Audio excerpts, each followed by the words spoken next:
Be ready. 5 seconds.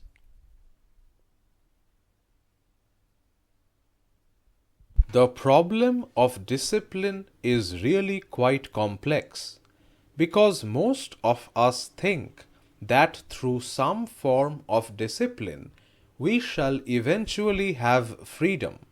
Discipline is the cultivation of resistance, is it not? By resisting, by building a barrier within ourselves against something which we consider wrong, we think we shall be more capable of understanding and of being free to live fully. But that is not a fact, is it? Surely it is only when there is freedom, real freedom to think, to discover, that you can find out anything. But freedom obviously cannot exist in a frame, and most of us live in a frame, in a world enclosed by ideas, do we not?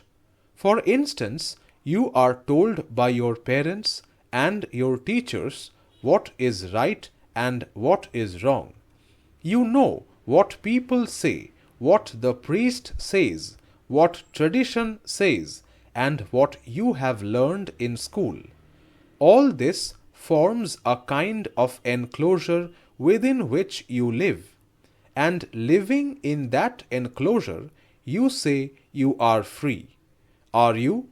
Can a man ever be free as long as he lives in a prison?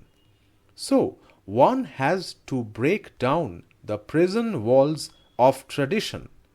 One has to experiment and discover on one's own, and not merely follow somebody, however good, however noble and exciting that person may be, and however happy one may feel in his presence. What has significance is to be able to examine and not just accept all the values created by tradition, all the things that people have said are good, beneficial, worthwhile. The moment you accept, you begin to conform, to imitate, and conforming, imitating, following can never make one free and happy. Our elders say that you must be disciplined. Discipline is imposed upon you by yourself and by others from outside. But what is important is to be free to think, to inquire, so that you begin to find out for yourself. To think deeply, to go into things and discover for oneself what is true is very difficult. It requires alert perception, constant inquiry, and most people have neither the inclination nor the energy for that. They say, "You know better than I do. You are my guru, my teacher, and I shall follow you." So, it is very important that from the tenderest age you are free to find out and are not enclosed by a wall of do's and don'ts. For if you are constantly told what to do and what not to do, what will happen to your intelligence? You will be a thoughtless entity who just walks into some career, who is told by his parents whom to marry or not to marry, and that is obviously not the action of intelligence. You may pass your examinations and be very well off. You may have good clothes and plenty of jewels. You may have friends and prestige. But as long as you are bound by tradition, there can be no intelligence. Surely, intelligence comes into being only when you are free to question, free to think out and discover, so that your mind becomes very active, very alert and clear.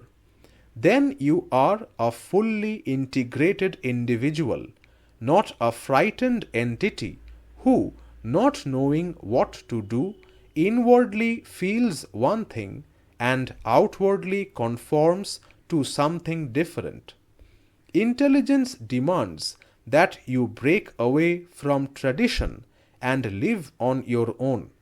But you are enclosed by your parents' ideas and by the traditions of society. So there is a conflict going on inwardly, is there not? You are all young, but I don't think you are too young to be aware of this.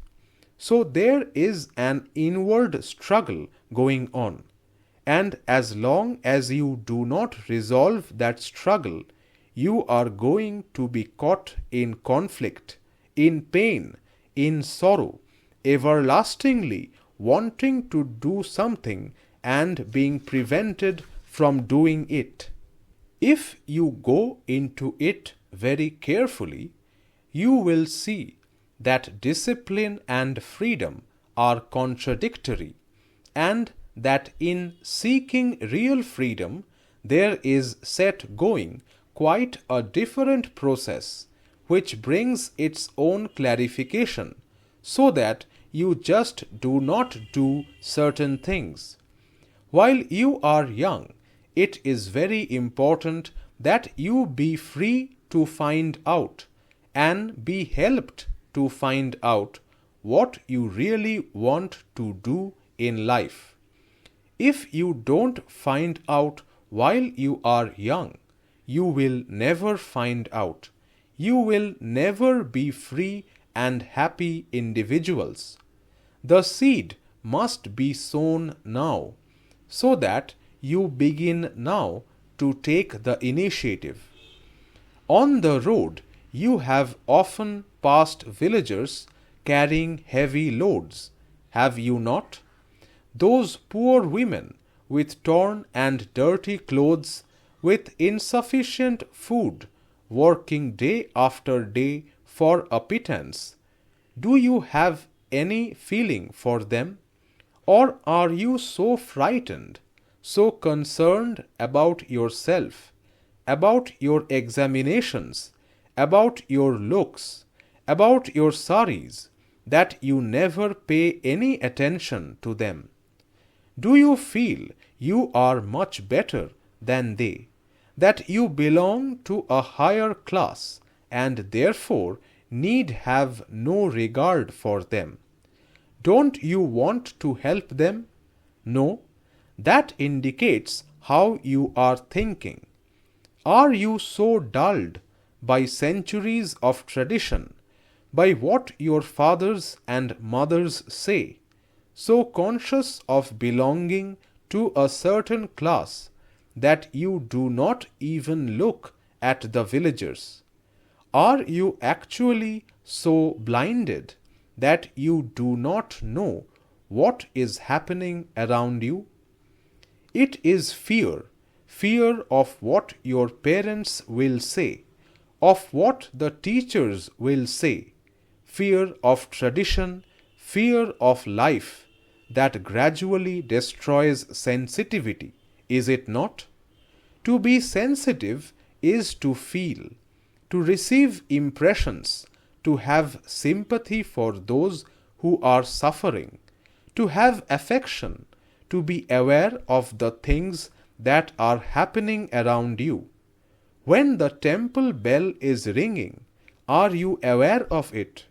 Do you listen to the sound? Do you ever see the sunlight on the water? Are you aware of the poor people, the villagers, who have been controlled, trodden down for centuries by exploiters?